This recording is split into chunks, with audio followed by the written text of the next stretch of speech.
What's the meaning of coup?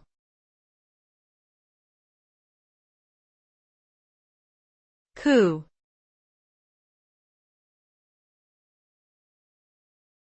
Coup.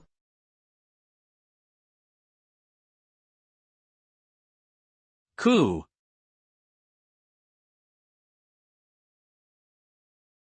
Coup.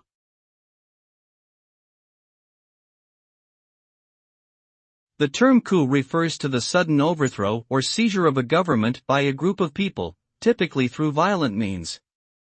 The result of a coup can vary widely depending on the specific circumstances, but it often involves political instability, violence, and human rights violations.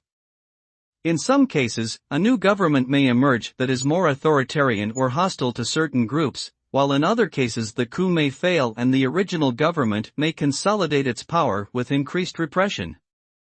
Overall, coups are generally seen as threats to democracy and the rule of law.